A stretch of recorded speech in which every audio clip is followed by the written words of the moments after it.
este video vamos a analizar el tema o la cuestión de los sacramentos desde el punto de vista esotérico y de acuerdo a la bibliografía publicada por la Sociedad Teosófica.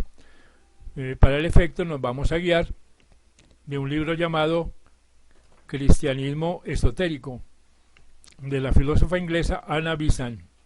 Como hemos dicho antes, ella fue directora de la Sociedad Teosófica durante 20 años y publicó muchísimos libros.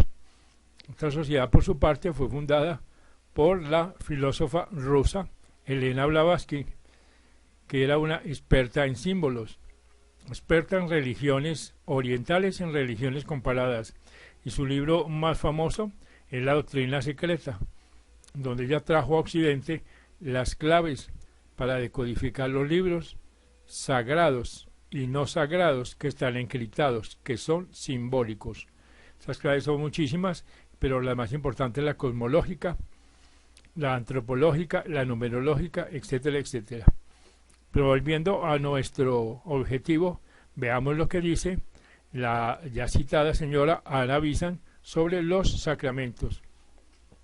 Dice así: en todas las religiones existen ciertas ceremonias o ritos a que los creyentes respectivos atribuyen vital importancia, afirmando que confieren determinados beneficios a los que en ellos toman parte.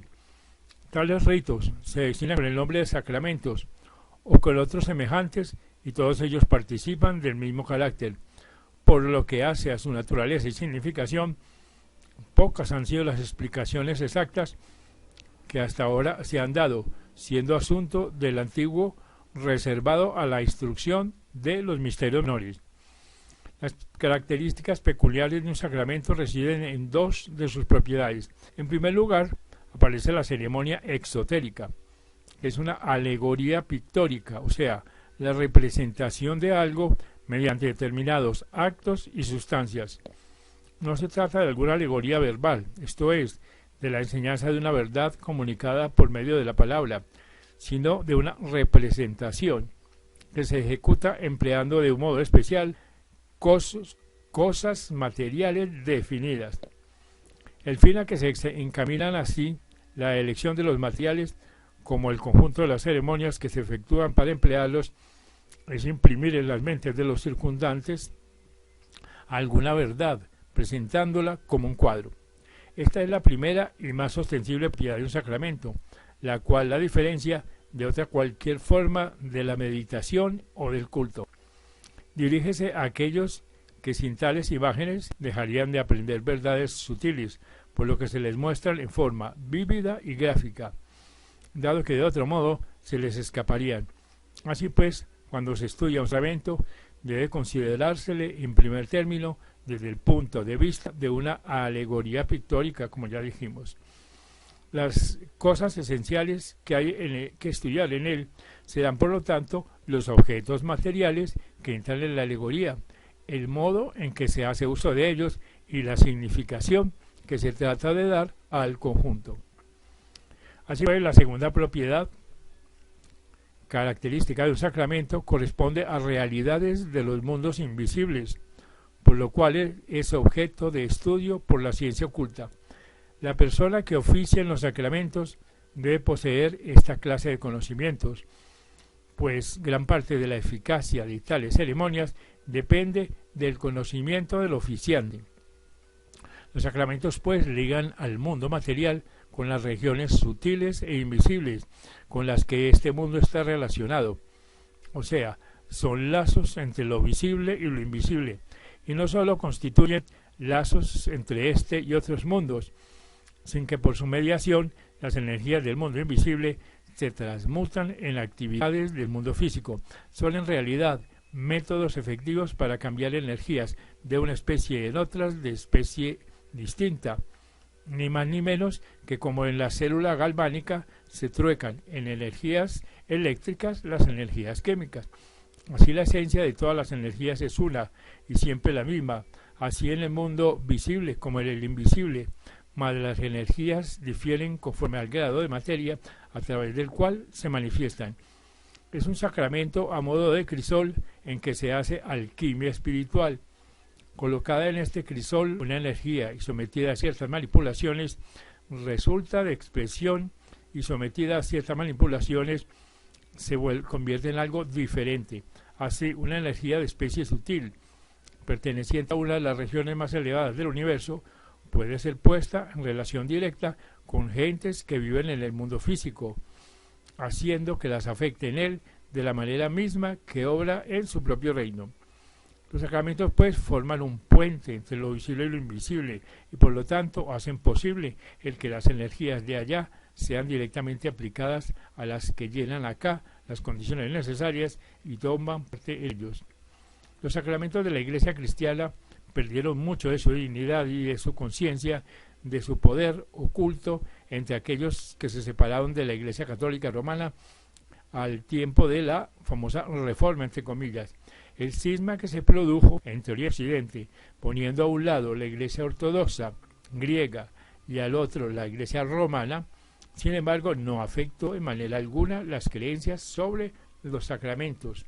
Así que en ambas comunidades continuaron reconocidos como lazos entre los mundos aquende y allende de la percepción física, y siguieron sacrificando la vida de los creyentes desde la cuna al sepulcro.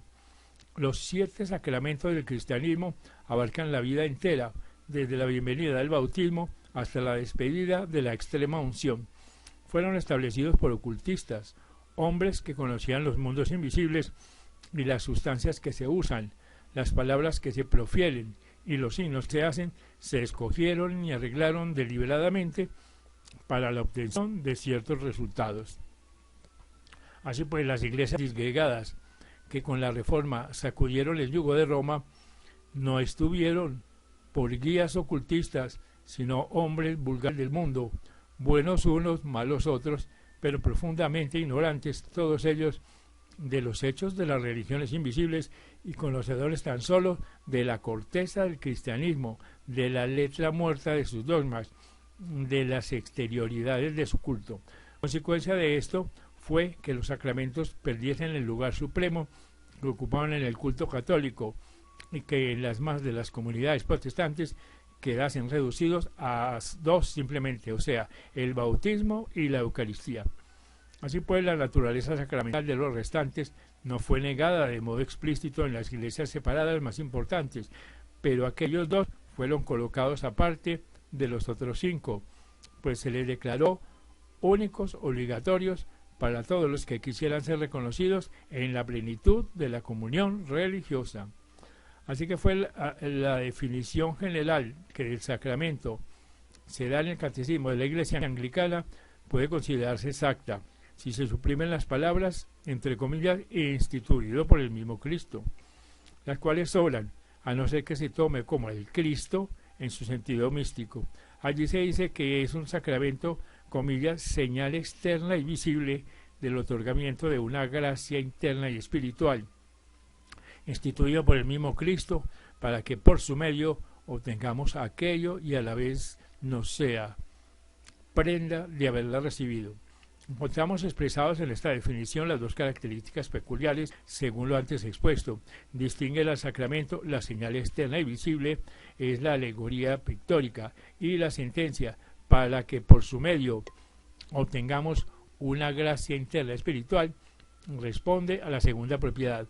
Estas últimas frases debieron ser cuidadosamente advertidas y detenidamente pensadas por aquellos miembros de las comuniones protestantes que miran los sacramentos como meras formas y ceremonias externas, pues en ellas, de un modo claro, se testifica ser el sacramento en realidad el canal por donde fluyen la gracia, lo cual presupone que sin él no ha de pasar aquella de la misma manera desde el mundo espiritual al físico. Todo ello es reconocimiento patente de que el sacramento, en su segundo aspecto, es medio por el cual se atraen poderes espirituales a la actividad terrestre. Para entender los sacramentos debemos reconocer decididamente que en la naturaleza existe un lado oculto. A este aspecto se llama vida, conciencia de la naturaleza y aún con más exactitud su mente. Base de toda función sacramental es el hecho de que el mundo invisible ejerce una influencia poderosa sobre el visible, por lo que, para conocer el alcance de los sacramentos, es indispensable saber algo de lo relativo a las inteligencias invisibles que administran el universo. Ya al estudiar la doctrina de la Trinidad, aprendimos que el Espíritu se manifiesta como el Yo triple, en tanto que la materia es campo de su manifestación. El aspecto de la naturaleza que constituye la forma, considerado a menudo y con propiedad como la naturaleza misma. Ahora bien, para comprender los sacramentos tenemos que estudiar estos dos aspectos, el lado de la vida y el lado de la forma. Y añade la señora Bizán, entre la Trinidad y la especie humana existen muchos grados y jerarquías de seres invisibles. Los más elevados de todos son los 7 espíritus de Dios, o sea, los 7 fuegos, las 7 llamas que están delante del trono de Dios. Cada uno de estos se halla a la cabeza de una inmensa hueste de inteligencias, todas las cuales participan de su naturaleza y actúan bajo su dirección. O sea, están distribuidas en multitud de grados y son los troncos, potestades, principados, dominaciones, arcángeles y ángeles que mencionan los escritos de aquellos santos padres que estaban versados en los misterios. Hay pues 7 grandes huestes de tales seres, los cuales representan con sus inteligencias peculiares la mente divina de la naturaleza. Se encuentran en todas las regiones del universo y son el alma de las energías naturales. Y desde el punto de vista del ocultismo no existe fuerza muerta ni materia muerta. Fuerza y materia son igualmente vivas y activas, y una energía o un grupo de energías es sólo el velo de una inteligencia o conciencia, es sólo su expresión exterior, constituyendo la materia en que tal energía se mueve, una forma de la cual aquella inteligencia es alma y guía. Quien no mire así las realidades del universo, excuse la enseñanza esotérica, pues seguirá siendo para él un libro sellado. Sin estas vidas angélicas, sin estas inteligencias invisibles que van más allá de toda cuenca, sin estas conciencias que son el alma de la fuerza y la materia, que a la naturaleza informan y dan al ser, no sólo permanecería esta naturaleza misma ininteligible, sino que quedaría además fuera de toda relación, así con la vida divina que dentro de ella, alrededor de ella, se mueve, como con las vidas humanas que en su seno están desenvolviéndose. Tales ángeles innumerables ligan los mundos en uno y siguen evolucionando, a la vez que ayudan a evolucionar a otras entidades inferiores a ellos. Esto entendido, la evolución se nos presenta por nueva luz iluminada, y en ella contemplamos a la humanidad en perfecta formación dentro del organismo universal, constituyendo uno de los grados infinitos de la inmensa jerarquía de los seres inteligentes. Los ángeles son pues los hijos de Dios, nacidos antes que nosotros, y que se regocijaron, entre comillas, cuando fueron echados los cimientos de la tierra entre lores de los astros de la mañana. Otros seres hay más bajos que nosotros en la evolución. Son los animales, plantas, minerales y vidas elementales. Así como los ángeles están por encima de nosotros, y conforme proseguimos nuestros estudios con tal sentido, se despierta en nosotros la idea de una rueda enorme de vida formada de existencias innumerables, relacionadas entre sí y necesarias las unas a las otras, ocupando el hombre en ella sitio apropiado como viviente inteligencia, como ser consciente de sí mismo. Gira pues sin cesar la rueda por la voluntad divina, y a obrar de consumo con esta voluntad van aprendiendo consecutivamente las inteligencias vivas que las formas.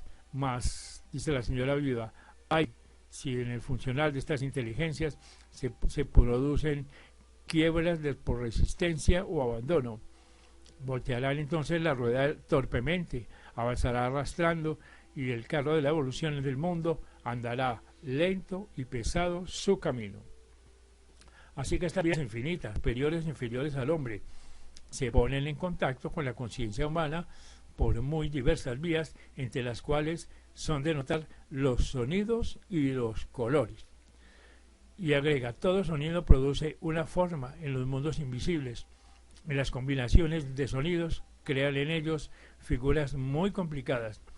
En la materia sutil de aquellos mundos aparecen los sonidos acompañados de colores, construyendo formas de múltiples matices y a la vez hermosas en extremo. Las vibraciones que se producen en el mundo físico, al sonar una nota, repercuten en los mundos invisibles en vibraciones tales que cada cual tiene su peculiar carácter específico y es causa por ende de singulares efectos.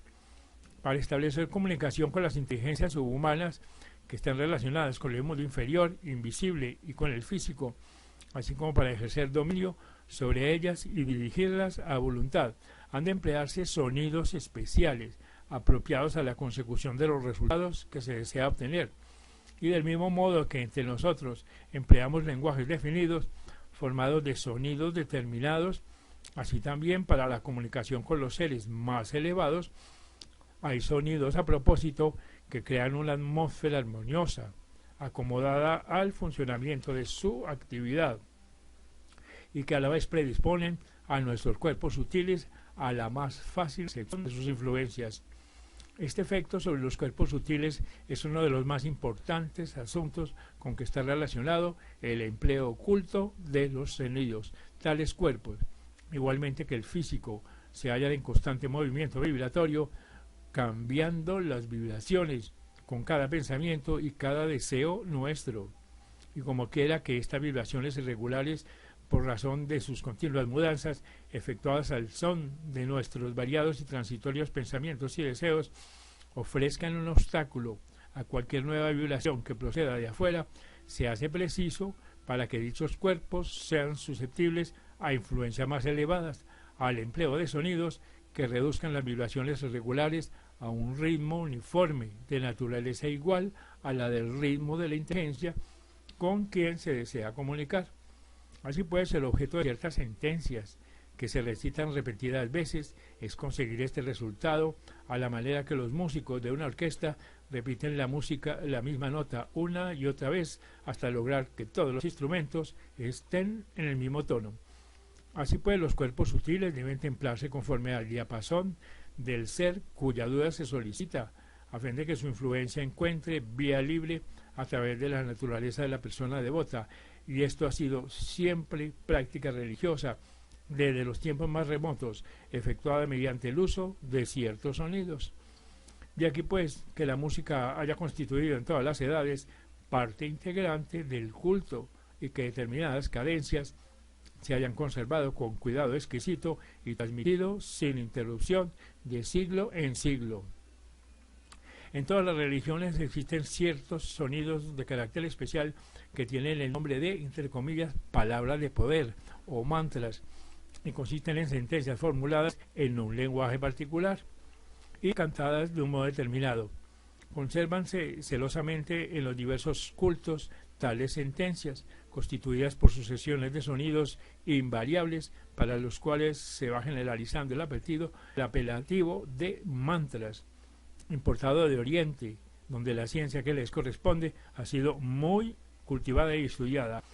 No es necesario, pues, que la mantra, o sea, la serie de sonidos dispuestos en orden especial para producir un resultado definido, haya de pronunciarse en un idioma exclusivo. Cualquier idioma puede servir para el objeto, si bien hay algunos más acomodados que otros, con tal de que la persona que construya el mantra sea versada en los conocimientos ocultos indispensables. Así pues, hay centenares de mantras en lengua sánscrita que los ocultistas del pasado hicieron familiarizados como estaban con las leyes de los mundos invisibles. Así que estas palabras determinadas, ordenadas y cantadas de una manera fija, han pasado de una generación a otra. La razón de cantarlas es que se produzcan así, en el mundo físico como en el suprafísico, ciertas vibraciones que a su vez crean determinadas formas, dependiendo del conocimiento y pureza que las canta, la alteza de los mundos a donde el canto es capaz de alcanzar. Si su conocimiento es extenso y profundo, si su voluntad es fuerte y su corazón puro, apenas tendrá libre los poderes que son aptos para poner en ejercicio al hacer uno de algunos de estos antiguos mantras. Repetimos que no es necesario que se expresen en determinado idioma. Lo mismo puede emplearse el sánscrito, el que cualquier otro lenguaje de que hayan podido servirse los hombres de conocimiento para confeccionarlos. Y agrega la señora Vicente, en esto se verá la razón por qué la Iglesia Católica Romana usa siempre de la lengua latina en los actos importantes del culto anteriormente. No se usa en ella como una lengua muerta, como idioma que el pueblo no entiende, sino como una fuerza viva en los mundos invisibles. No se emplea con el fin de ocultar conocimientos, sino para producir ciertas vibraciones en aquellos mundos, los cuales no podrían provocarse con las lenguas vulgares de Europa, a menos que un gran ocultista compusiese con sus respectivas voces las necesarias sucesiones de sonidos. Trasladar un mantra es hacer su transmutación de una palabra de poder a una sentencia ordinaria, y al cambiar los sonidos se construyen formas de sonidos diferentes. Una de las coordinaciones de voces latinas cantadas con la música que les está asignada en el culto cristiano producen resultados muy notorios en los mundos suprafísicos. Un individuo que sea sensitivo perfecto podrá ver los efectos peculiares del canto de algunas de las sentencias más sagradas y en especial de la misa. Cualquier persona que sentada y tranquila procure sostenerse en situación receptiva percibirá los efectos vibratorios tan pronto como algunas de estas sentencias salen de los labios del sacerdote o de los costas. Al mismo tiempo se producen efectos en los mundos superiores, los cuales directamente y en la forma escrita afectan a los cuerpos sutiles de los que ejercitan el culto, a la vez que llaman la atención de las inteligencias que en tales mundos residen con un sentimiento tan definido, ya sea en son de plegaria, ya en son de demandante, como el de las palabras que en el mundo físico se dirigen unas personas a otras. Los sonidos, pues, que con formas reales hienden en aquellos mundos como relámpagos, ejercen su acción sobre las conciencias de sus habitantes y hacen que algunos de ellos presten los servicios requeridos por los que toman parte en los oficios religiosos. Tales mantras son parte esencial de todo sacramento. La subsiguiente parte esencial de un sacramento se relaciona en su forma exterior y visible. Consulten ciertos movimientos expresivos, llamados signos, sellos o marcas, 3 palabras que tienen el mismo significado con relación a un sacramento. Cada signo tiene un sentido propio y señala la dirección que el oficiante desea imponer a las fuerzas invisibles que están manejando, ya procedan de sí mismo o de intermedio para difundirlas. En todo caso, tales acciones son indispensables para conseguir el resultado apreciado, por lo que son elemento principalísimo del rito sacramental. Al signo se le llama signo de poder, entre comillas, como al mantra, palabras de poder. Gran interés tienen los pasajes de las obras ocultas de la antigüedad, donde se hace referencia a estos hechos, tan positivos y verdaderos entonces como ahora. En el libro de los muertos egipcio se describe la jornada del alma post-mortem. Allí vemos cómo se la detiene, se le pone en juicio en diversas etapas de su viaje. Guardianes de las puertas de cada uno de los sucesivos mundos que tiene que correr, le dan el acto y le arguyen. 2 cosas ha de conocer el alma para atravesar la puerta y seguir su camino adelante. Ha de pronunciar una palabra, la palabra de poder, y ha de hacer un signo de poner, pronunciada esta palabra, y de hecho este signo cae en las barreras de las puertas y los guardianes se hacen a un lado para que el alma pase. Y es que parecida nos ofrece el gran evangelio místico cristiano, Pistofía, de que ya se ha hablado. No se trata en ella del paso del alma a través de los mundos cuando por razón de la muerte ha quedado libre del cuerpo, sino del iniciado que voluntariamente se desprende de él en el curso de la iniciación. Hay grandes poderes, los poderes de la naturaleza que le estorban el camino, y hasta que el iniciado no da la palabra y signo, le impiden el paso por los portales de sus dominios. Así se exigía, pues, este doble conocimiento, pronunciar la palabra de poder y hacer uno de poder. Sin esto, todo progreso quedaba interrumpido, y sin esto, un sacramento no es tal sacramento. Además, dice la señora Vicente, en todos los sacramentos se hace uso o debe hacerse de alguna materia física. Esto es siempre símbolo de lo que con el sacramento se granjea e indica la vida naturaleza de la gracia interna y espiritual que mediante aquel se obtiene.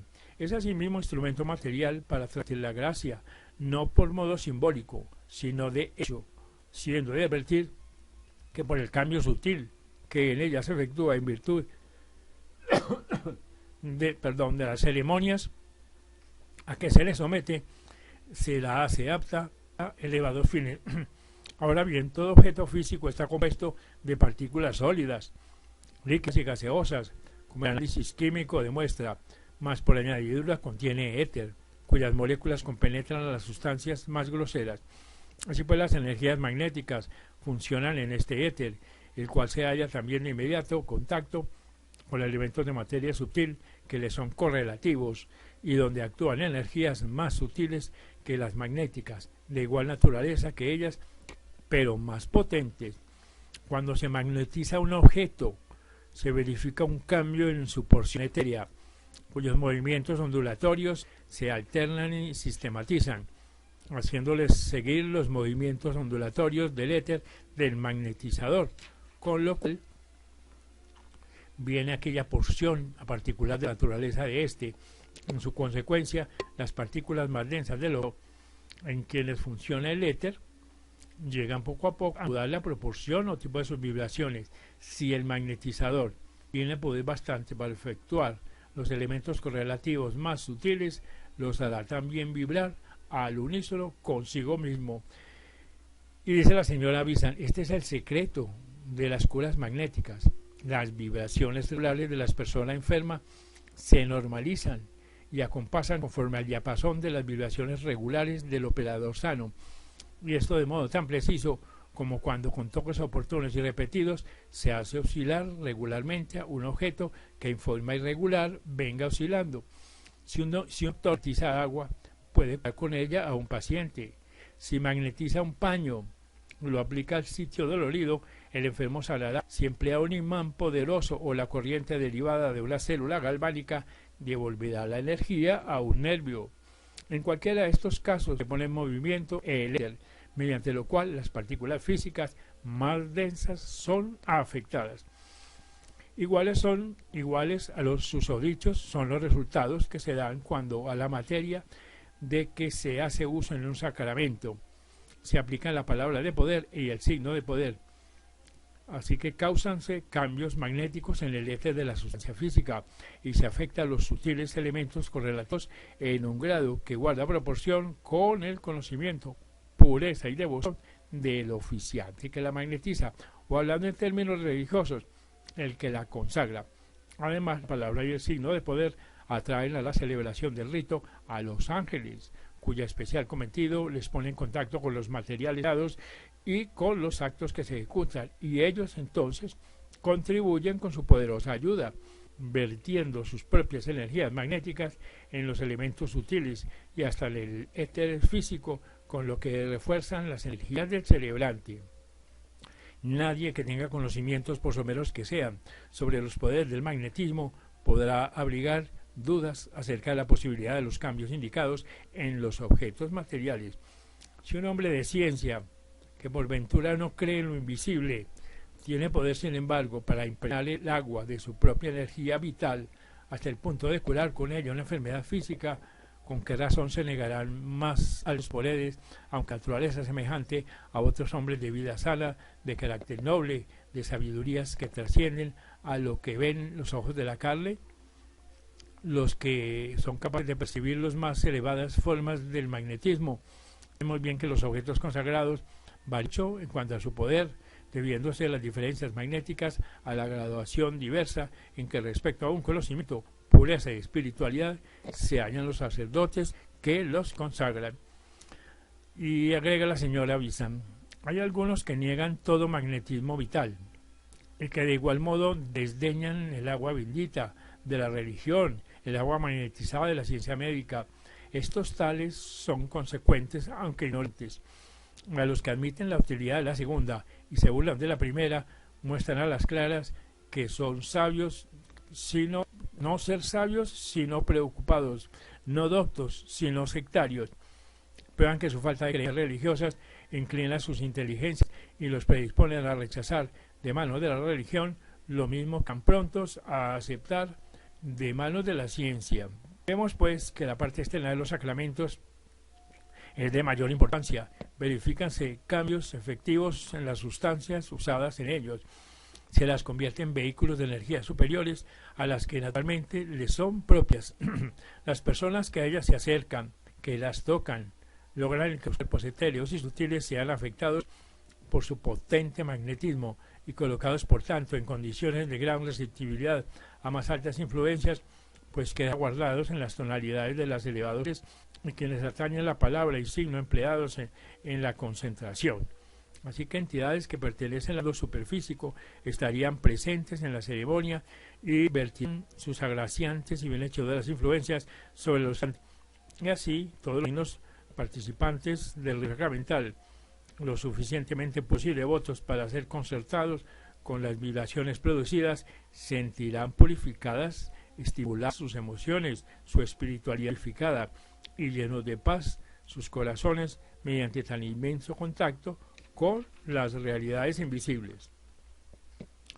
Y dice la señora, vamos ahora a explicar estos principios generales y ejemplos concretos donde veremos cómo explican y justifican los ritos sacramentales que en todas las religiones se encuentran. Será suficiente a nuestro propósito examinar 3 de los 7 sacramentos usados en la Iglesia Católica. De ellos 2 son reconocidos como obligatorios por todos los cristianos, si bien los protestantes extremados los despoja de su verdadero carácter, atribuyéndoles solamente una importancia declaratoria y conmemorativa en vez de su valor sacramental, a pesar del cual las personas que entre ellos están inspiradas de una devoción real y sincera, granjearán algo de su influencia benéfica, aún negándola en teoría. El tercero de los que vamos a estudiar no es reconocido ni siquiera nominalmente como sacramento por las iglesias protestantes, no obstante presentar los signos esenciales de tal sacramento según se exponen en la definición del Catecismo de la Iglesia Anglicana antes citado. El primero en que vamos a ocuparnos es el bautismo, el segundo la comunión y el tercero el matrimonio. El haber colocado el matrimonio fuera del sacramento ha degradado mucho su alto ideal y en gran parte ha sido causa de esa flojedad de deseo que tanto deploran los hombres pensadores. En primer lugar, el sacramento del bautismo se encuentra en todas las religiones, no solo al comienzo de la vida terrestre, sino también y más generalmente como ceremonia de purificación. En nuestros días, lo mismo que en la antigüedad, para dar ingreso en una religión a cualquier individuo, sea adulto o recién nacido, existe un rito de que es parte esencial el limpiarlo con agua. El reverendo Dr. Giles, un investigador de esa época, se expresa así: la idea de emplear el agua como emblema de limpieza espiritual es demasiado obvia que cause sorpresa la antigüedad de la ceremonia. El Dr. Hay, en su tratado sobre la religión de los antiguos persas, cuenta que prevalecía en este pueblo y añade, comillas, no usan ellos de la circuncisión, sino solo del bautismo o lavatorio para purificar las almas. Así que llevan el niño al templo, presentándolo al sacerdote, lo colocan frontero al sol y al fuego. Terminada la ceremonia, tienen por más sagrado que antes. Lord dice que para tal propósito llevan el agua en la corteza de una encina. Este hablo es, a la verdad, el aún de los magos. A veces proceden de distinto modo, sumergiendo al niño en un gran receptáculo lleno de agua. Según Tavernier, después de esta ablución o bautismo, el sacerdote pone al niño el nombre designado por padres. Algunas semanas después del nacimiento de un niño hindú, se verifica una señal de la cual es parte rociarle con agua. Tales aspersiones son comunes en todos los actos del culto hindú.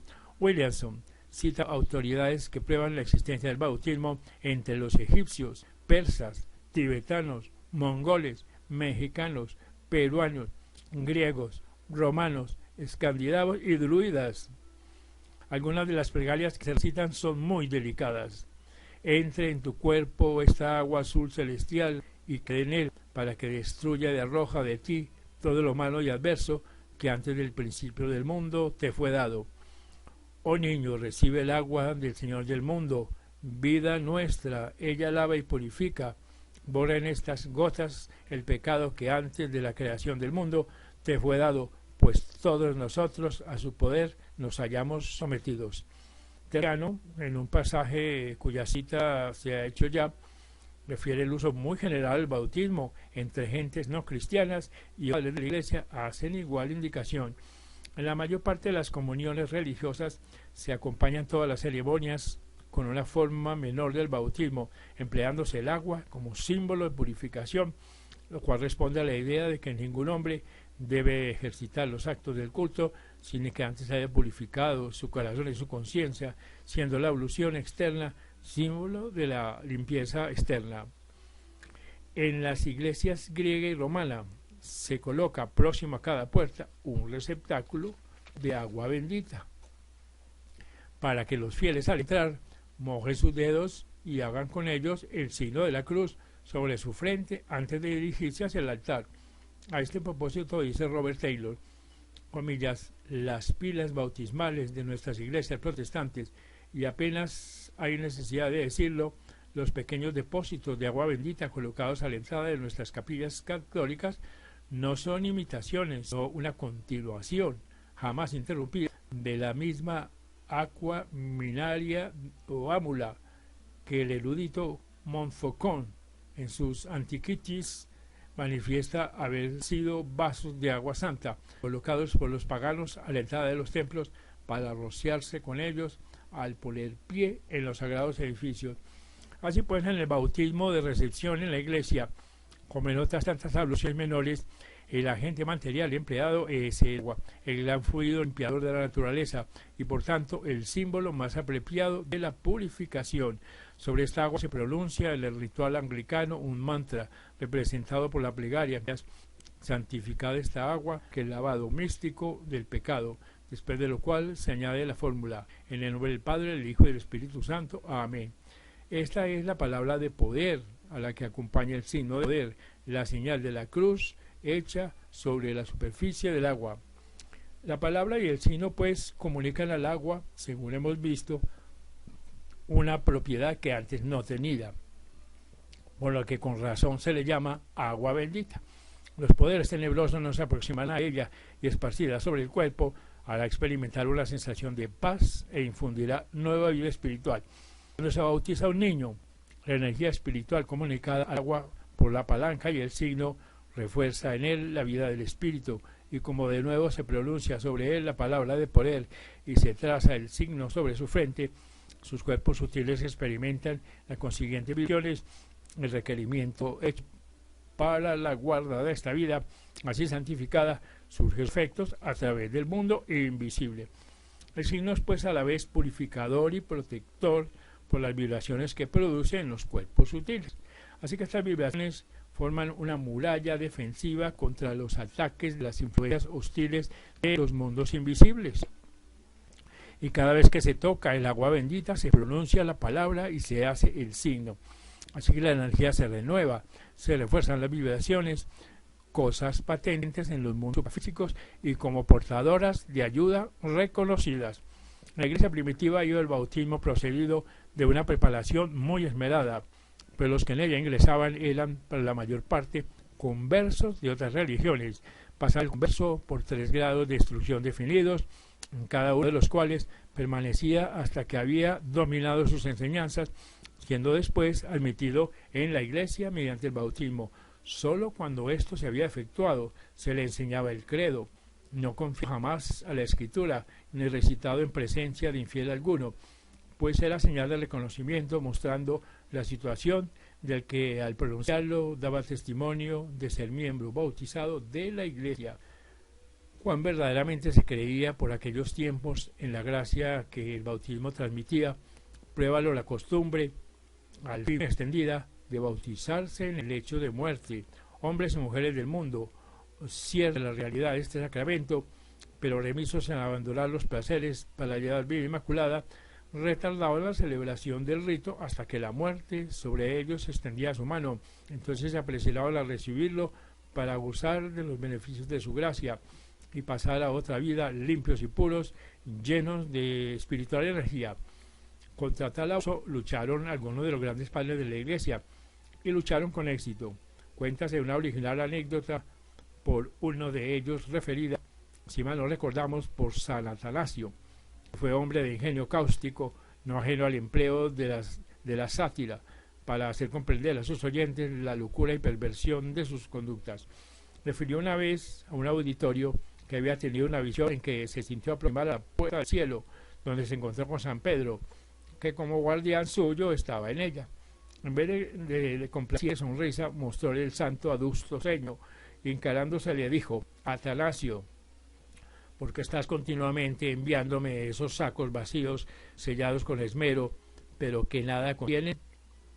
Es este uno de dichos agudos de la antigüedad cristiana que nos ofrece cuando los tenían por realidades estas cosas, no por meras formas, como con frecuencia hoy día la tienen.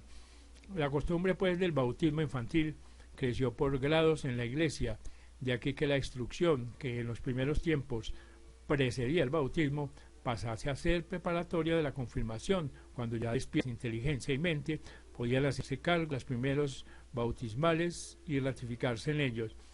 Y es de considerar racional la recepción del niño en la Iglesia, si se reconoce que la vida del hombre discurre por los tres mundos y que el espíritu y el alma que han venido a habitar el cuerpo recién nacido, lejos de ser inconscientes y faltos de entendimiento, son conscientes, inteligentes y poderosos en los mundos invisibles. Justo es y será correcto el dar la bienvenida al hombre del corazón que está encubierto a su ingreso en la nueva etapa de su peregrinación y el atraer hasta el vehículo que ha de habitar y conformar para su servicio. Así que las influencias más socorridas, si los de los hombres se abrieran como antaño los del criado de Eliseo, sin duda serían el monte lleno de caballos y de carros de fuego rodeando al profeta de Dios. Esta es pues una pequeña introducción y explicación sobre el significado de los sacramentos en las iglesias que lo estudian desde el punto de vista. En el próximo video vamos a hablar de la Eucaristía y del bautismo.